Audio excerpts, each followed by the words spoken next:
Hello, everyone, and welcome on into the Betting Pros NFL live stream weekly pick breakdown. I'm Thomas Viola, and joining me, as always, Matt Freedman and Pat Fitzmaurice. Guys, it's a great day for some football, and Pat, you are riding high off of week one. I know we're going to incur the wrath of Gambler here, but 7-0 in the first week, a healthy, well done, my friend. Oh, thanks, Tom. Yeah, Gambler is a very vengeful god, so we do not want to engage in hubris here and get too cocky, but good start. Let's keep it up. It's a tough slate this week, Matt. How are you feeling? I'm feeling as pessimistic as I always am.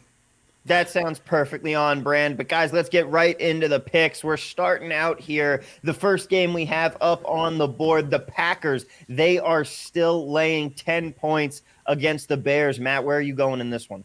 Yeah, I'm going to be chalky so that Pat doesn't have to talk about his own home team with the Packers and incur the wrath of the gambling gods here. Obviously, I like the Packers in this spot. Justin Fields 4-7 against the spread overall, and Aaron Rodgers has a ton of positive trends in his direction. 65, 34-4 against the spread at home, an outrageous 48-30 against the spread in division, and of course he owns the Bears. 20-7 against the spread against the Bears, and in prime time for his career, Aaron Rodgers 38-27-2 against the spread. I think a lot of this matchup comes down to Aaron Rodgers against this Bears secondary. Yeah, the Packers scored only 7 points in week one, but they were better than that. They were close to the goal line a couple times and couldn't get it done. They had one would have been long touchdown on the first play of the game that just wasn't caught by the rookie wide receiver. And they didn't have a lot of their players there. Left tackle, David Bakhtiari, Elgton Jenkins, the right tackle, number one wide receiver, Allen Lazard. They were all out to start the game. And then left guard, John Runyon, suffered a concussion and left the game early. All of those guys have a chance of coming back for today. And so that is highly positive. And of course, just remember last year, the Packers had a horrible road loss to start the year, and then they came back and won 13 games the rest of the way. I don't think there's a question as to whether Rodgers bounces back in this game. It's just like, how big of a bounce back will it be? And I think given the matchup that he has going against a Bears defense and a secondary in particular, both of which are bottom 4 in our unit power rankings at Fantasy Pros, I think he totally smashes. The Bears secondary has 2 rookies, slot corner Kyler Gordon, strong safety Jaquan Brisker. I think we see Alan Lazard and Robert Tonyan, possibly Rodgers' 2 most trusted pass catchers, matched up with those guys for a lot of the game. I could see him just exploiting those rookies over and over. But, big picture, this is a get right spot at home against a team that, outperformed last week and historically sucks against the Packers. I know 10 is a large number, but I feel like this is a spot where the Packers are going to pour it on more than they need to just to make right the sins of last week. Again, not to incur the wrath of Gambler, but if the Bears manage to pull off a win at Lambeau Field, I am going to be watching for the sky to begin falling. But in an equally unlikely scenario, Pat, you have the Jets plus 6.5, my team, going up against the Browns, and I am completely with you for one reason and one reason alone. I cannot lay 6.5 points with a team with an elf on the middle of their field. What's got you on the Jets? In addition to the elf factor, Thomas, I don't know. I think the Jets personnel is maybe better than they are given credit for. I kind of like this team. I think they are not necessarily a bottom feeder in terms of the personnel. I mean, they still got to consolidate all the talent and start to translate it onto the field. But I do not think even losing the home field advantage, I don't think they're 6.5 points worse than the Browns, especially since I think the Jets have the best quarterback in this game. Yes, I think Joe Flacco is the best quarterback in this matchup, which obviously isn't really meant as praise for Joe Flacco so much as scorn for Jacoby Brissett, who was just terrible last week. I mean, if you watch that game, Donovan Peoples-Jones had 11 targets. I think he had to leave his feet and dive for 9 or 10 of those targets. Brissett is inaccurate. He's a slow processor. There's no way I am laying 6.5 points in any game with Jacoby Brissett at quarterback. So, in fact, I'll happily take the other side here. So I'm taking the points in the Jets. I'm right there with you. It's never too early to start tanking your draft capital. The Jets, I think they have a good chance to do that in this game. You got to get some wins before Zach Wilson comes back and you're done for the year. But the next game you guys have up on the board here, this one, it's going to be interesting. We've got some conflict here. The Raiders and the Cardinals, you guys are both on this game right now, though. Cardinals 5.5 for Freedman. Cardinals 5 for Fitz. Didn't get the best of the number there. Pat, come on. What's going on here? Yeah, I'm going to go back and hit this one again if I can get it at 5.5. Embarrassment is a great motivator, and the Cardinals' Week 1 humiliation at the hands of the Chiefs, no doubt that is playing into this line, I think. But really, the Cardinals and Raiders are pretty similar. They both got some couple of good quarterbacks, some talent at the skill positions, although the Cardinals are a little short with the pass catchers, but shaky offensive lines, decent pass rushes, but sketchy defensive secondaries, mirror images in a lot of ways. And on a neutral field, I think this game should be a pick'em. But the Raiders' home field advantage in Las Vegas is not worth 5 or 5.5 points. So with the Cardinals looking to wash the stink off them after that Week 1 debacle, I like them to at least hang close in this one. They get J.J. Watt back, which is going to be a big thing for them. I think they can cover this one, if not win outright. Matt, how about you? Obviously on the same side here. Yeah, on the same side. And I mean, I'm a little more on the Cardinals than Fitz is. I have this at 1.5 points, which I'll just say, I'm probably wrong. The market strongly suggests that I'm wrong out of everyone who's contributing to the official spread projections that we have at BettingPros. I am the guy who is the most on the Cardinals in this spot. And this is even after I've manually adjusted in my models to say I'm probably wrong. But as As Fitz is saying, they get back J.J. Watt. It looks like left guard Justin Pugh is also playing in this game. It looks like Trayvon Mullen is going to be playing in this game, which, at cornerback, which I think actually makes an underappreciated difference to this defense, because last week they were playing linebacker Isaiah Simmons as their slot cornerback. Like, at least this week they have an actual cornerback playing in the secondary. So I think those things actually make a underappreciated but significant difference to this line. And head coach Cliff Kingsbury, the trend's very much on his side. He's a zag type of coach. Like, you bet on him when he's on the road, when he's an underdog. You bet against him when he's at home as a favorite. And this is the sweet spot for him. A road underdog, 13-3-2 against the spread as a road dog. And you look at the Las Vegas Raiders, Derek Carr, 13-23-1 against the spread as a favorite, 1-6-1 against the spread as a favorite against a team that made the playoffs the year before. This, for me, comes down to Kyler Murray versus a Raiders coverage unit that I think has some significant problems. They weren't good last year. They weren't good last week against Justin Herbert. They have little cohesion in that unit. Their top 4 perimeter corners from last year, all of those guys are gone. One of them is now on the Cardinals. 2 of the guys that they used to replace them, Rock Ya-Sin, Anthony Averett, one of those guys is already injured, which means that they are starting last year's number 5 perimeter corner as someone they're trotting out there on a regular basis. Cornerback Nate Hobbs has an 81.4% completion rate allowed. And free safety Trayvon Morg, he is out with a hip injury. And Denzel Perryman, the Raiders' main off-ball coverage linebacker, he's out with an ankle injury. And, so you have all these new pieces coming in, and it's not the same it's not the same defensive scheme as last year. They have a new scheme under Patrick Graham. So you put all of that together, and I think it points to the Cardinals. This line was 2.5 in the offseason market, 2.5 in the look ahead market. It reopened at 3. Now it's 5.5. This just seems like far, far too much movement, given how similar I think these teams are. The next game that we have up here for you, Matt, Steelers 2.5. You want to talk about movement? This game is now moved to 3 for a lot of books around here. Are you worried about that? Yes. I would be a moron if I weren't worried. And so I have made the adjustment in my models of like, I'm probably wrong. But I'm still on the Steelers at this point. I have them projected as slight favorites in this game. So yeah, I'm probably very wrong. And I imagine if things go against me, I will be adjusting my power ratings after week 2. But Tomlin at home as a dog, like, how do you not love him in this spot? As a home underdog, he is 14-3-2 against the spread, 13-6 on the money line as a home dog. And I know no TJ Watt in this game. I don't know how much that is going to matter, because I think the Patriots are going to look to run the ball as they normally do. And, TJ Watt, as great as he is, defensive player of the year, he means much more as a pass rusher than he does as a run defender. And I think with Cameron Hayward, Larry Ogunjobi, Chris Wormley, and Tyson Alualua, they still have in the middle of their defensive line enough strength to be able to, if not shut down the Patriots running game, at least minimize it.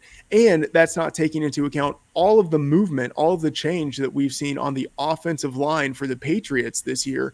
And also switching the type of scheme that they are running with their offensive line.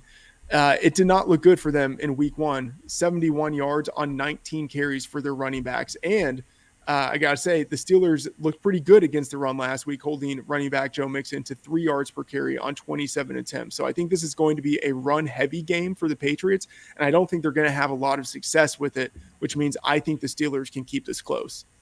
Pat, the Eagles made a crucial mistake last weekend that you never want to do, and that's letting Lions in your back door. This week, they play the Vikings as they continue this NFC North tour. They're laying 2.5. Are you laying it with them? Yeah, I'm going to lay those points. And much like the Cardinals' embarrassing loss to the Chiefs last week, I think that last week's results are playing a big part with this line. With the Vikings coming off their impressive squashing of the Packers in week 1, I think they're getting maybe a little too much credit here going into Philadelphia as a 2.5-point dog, which basically means that they would be about a pick 'em here and a neutral site. I don't think it should be a pick 'em. I think the Eagles are better on both sides of the ball. I am a little worried that the Eagles lost Derek Barnett. He's on IR, so that's a blow. But I still like the Eagles here. And look, Kirk Cousins has not been exactly Mr. Klieg lights here in primetime games. 9-17 for his career straight up in primetime games. 2-9 on Monday night games. So, yeah, I'm not feeling real confident about Kirk Cousins leading an upset, even a minor one, in Philadelphia on Monday night. Guys, real quick before we pivot over to some totals here, 30 seconds on San Francisco. Nick Miller wants to know what you guys think of -9. I think it's about right. I have slight value to the Seahawks there, but I think 9 is where it should be. Yeah, all right. A stay away for me too, and some bad weather I hear potentially, which could, who knows how that's going to affect things. I don't like that game at all. Yeah, bad weather in the Bay is always normal. But right now, guys, I want to talk to you real quick about the Betting Pros app. Remember, when you're looking for free picks and sports betting advice, bettingpros.com has you covered with tips from over 150 experts to make it easy for you to cash out.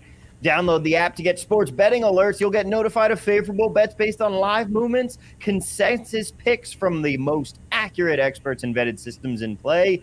Betting Pros monitors all of the major sports books, most accurate experts, and top systems to identify the best betting opportunities. So download today in the Apple or Google Play stores. And in the meantime here, guys, let's shift over to some total bets that you guys like. And the first one, Freedman, I'll pack up the donkey and go riding to look for some chalk because you like the under in Giants-Panthers.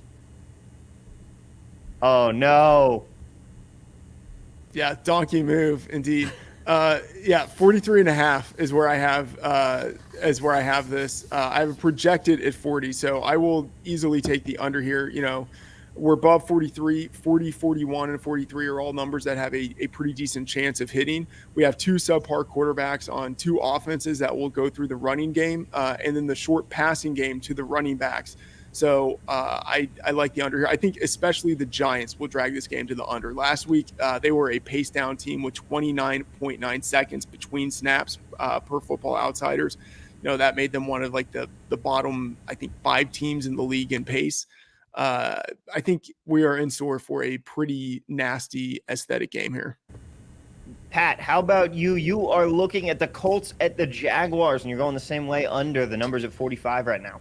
Yeah, I like this one. Well, it was 45 last night. I saw that this morning it had dropped to 43.5 on DraftKings. I don't know if it's dropped elsewhere, which is strange because as of last night, they were predicting about a 75% chance of rain at any given point during this game. The chance of rain has dropped, and for some reason the total has dropped also, which is kind of counterintuitive. I don't know what the Colts are going to do as far as trying to move the ball through the air without Michael Pittman. They've got limited firepower among their pass catchers. And we know Matt Ryan just sort of likes going to the open guy. Maybe it won't matter all that much, but I think we're going to see a pretty run-heavy approach by the Colts here. The Jags looked better on offense last week, but this is still not a high-octane passing attack that they have. So last year, these two teams combined for 40 and 37 points in their two regular season games. I think this one plays under also. Taking another under here, Matt. The Texans are at the Broncos, and you are going with the 45.5 under in that one as well. What are you thinking? Yeah, I have this at 43.8. The Broncos are big favorites, so I think they lean on their backfield for a lot of the second half of the game. Last week, they were number 22 in pace with a lead of at least 7 points. and number 29 in situation neutral pace. And for the Texans, and this is the most Texans thing ever, they were number 24 in pace when they were trailing by 7 points. They actually played pretty quickly otherwise, but when they got down, they slowed down because it took them longer to get organized, to figure out what plays they wanted to call, to get to the line of scrimmage, which is very emblematic of that team, I think. And also, last week in the final minute of overtime, Texans head coach Lovie Smith played for the tie. Similarly, last week, Broncos head coach Nathaniel Hackett opted for a 64-yard field goal attempt in the final minute of a game instead of going for it on 4th and 5. Like, that's a sign of two guys who lack the urgency to score points. So I am very fine with the under. That was just terrible coaching all around. I kind of get Lovey. If you don't want to get that win and tank that draft stock just yet, but what two terrible managed games here. But this third one, I said we had some conflict in it. You guys both like the Cardinals, but you're on complete opposite sides of this 51.5 point total. It's still resting at 51.5. Some rogue 52s out there if you want to find them. Pat, we'll start with you. Why are you going over in this one? Yeah, someone's got to take an over here. Freedman is Mr. Under, so we've got to have an over somewhere on this show, and I like it here. And Freedman, you yourself just noted how bad the Raiders' pass defense was last year, how bad it was last week, kind of a train wreck. And Kyler Murray's a good quarterback. Derek Carr's a good quarterback. The Cardinals' pass defense is also terrible. Worst in the league last week against the Chiefs, according to, EPA per dropback. Like, both of these teams have just very sketchy defensive backfields. I think there are going to be some big plays in this one. I am a little nervous that this game is a bit juiced, at least on DraftKings, toward the under. But, hey, that's just more money for me when this one comes in. So I'm taking the over. Matt, rebuttal. Yeah, I talked about this game earlier, going to talk about it again later. Ooh, look at that tease. In our internal Fantasy Pros power rankings, we have the defensive lines for both the Raiders and the Cardinals as having a pretty decent edge in this matchup against the respective offensive lines. The Raiders have Chandler Jones and Max Crosby. The Cardinals, it looks like they're going to have J.J. Watt returning, going against an offensive line without starting center Andre James, who's out with a concussion. So I think both of those defensive lines are going to be able to get enough pressure on the quarterbacks to make this a lower scoring game than we would anticipate. And also, like, a lot of totals have been aggressively bet down this week, like significantly bet down. But this is one that has just stayed stagnant. It opened at 51 and a half now. I think this one should have been bet down with many of the other games. I think it wasn't because of the two offenses, but I think that's ignoring the weakness of the offensive lines that both of these teams have. So I expect both quarterbacks to be under pressure, which I think will drive this game to the under. Well, if you guys want a tiebreaker here, Patrick Everson from Vegas Insider talked with PointsBet.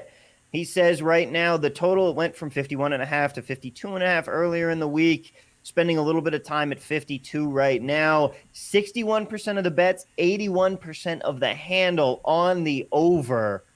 Take that for what you will. If you're worried about the public being with you, Pat, maybe you're getting a little nervous. Matt, I know you love being a contrarian, so I'm sure you're glad to hear that. Yeah, it doesn't really matter to me either way. Of course not. Nothing ever does. All right, guys. Real quick here, want to talk to you about our Joe Mixon jersey giveaway. If you want a chance to win a signed Joe Mixon Cincinnati Bengals jersey, courtesy of our friends at Pristine Auction, you need to subscribe to the Betting Pros YouTube channel right now. Seriously, you're already here. You might as well do it. Comment below this video, and that's it. We will be announcing a winner right here on the channel, so make sure to turn those notifications on. Hit that bell until it dings, and you can be alerted when new episodes are up and to claim your prize. Now, guys, let's go into some of your favorite prop bets for the day. Freedman, we'll start with you. Who is your prop king? Yeah, Trey Lance over 8.5 carries, bet MGM minus 115 odds. And his 3 starts, Lance has had 16, 8, and 13 carries. He's priced near his floor, especially considering that starting running back Elijah Mitchell is out. So he could have a couple more designed runs. And as Pat mentioned, we could have some bad weather in San Francisco, which I think could mean even more running game goodness for the 49ers overall and for Trey Lance in particular. So I will go over 8.5 carries. They just can't catch a break with the weather games right now, can they? I would love if every game were like this for Trey Lance. It's just like the curse of Lance, and it rains all the time. That would be even in the dome games. Pat, how about you? Where are you going for your prop? I'm going with Javonte Williams over 56.5 rushing yards. And last week we saw Javonte get outcarried by Melvin Gordon 12-7. But as far as snaps, it was a 59-41 percentile split in Javonte's favor. And I kind of think that's how it's going to go this year. I mean, we heard Gordon himself say that they want Javonte to be the guy this year. So Gordon's still going to factor, but I think we're going to see a majority of the work for Javonte. And look, he's going against the Texans. The Texans gave up more rushing yards to running backs than any team in the league last week. Came out in week 1 and were promptly trampled by Jonathan Taylor. So with the Broncos a double-digit home favorite, I think we're going to see a real run-friendly game script for the Broncos. Unlike week 1, where they really weren't able to get that running game going, I think they're going to be able to establish it this time around, and I think Javonte clears 56.5 yards pretty easily. I mean, the script that we're talking about with the Broncos right now, if you don't have 2 goal line fumbles, is that they walked over Seattle. I'm with you. The run game is going to be their bread and butter this year. I think those are both great bets, guys, but right now I need one more great bet out of each of you. We need to craft a little underdog money line parlay here, a nice little 2-teamer to get us through the weekend. Matt, what is your contribution to the play? Yeah, I'm looking at Cardinals. Big surprise. Cardinals plus 200 at the Raiders. Talked about this game all show. I think this line, in reality, in the spread market should be closer to a pick 'em. So that's, I think, value that translates to the money line market, where it's plus 200 for the Cardinals. That gives them a 33% chance to win. I think those real odds are probably closer to 40, maybe even 45%, which would translate to like plus 120, plus 150. So a plus 200, I think there's significant value. And Pat, how about you here? Can we first point out that we would have hit an 11-1 underdog money line parlay last week? I came through with the Giants. Freedman screwed up with the Texans and only got a tie. A tie, jeez.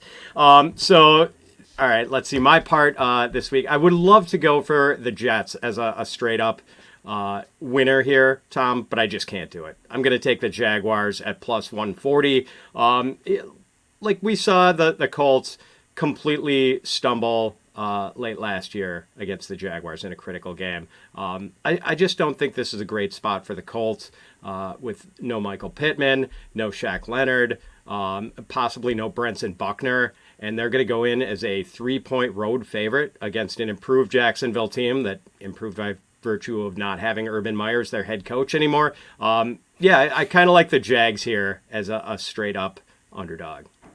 All right, well, guys, that is going to do it for us on the show today. Best of luck to everyone on their Week 2 picks. May the wrath of Gambler spare you on this wonderful NFL Sunday. It is time for us to go and watch some football. So until next weekend, for Pat Fitzmaurice and Matthew Freedman, I'm Thomas Viola. Let's cash some tickets, folks.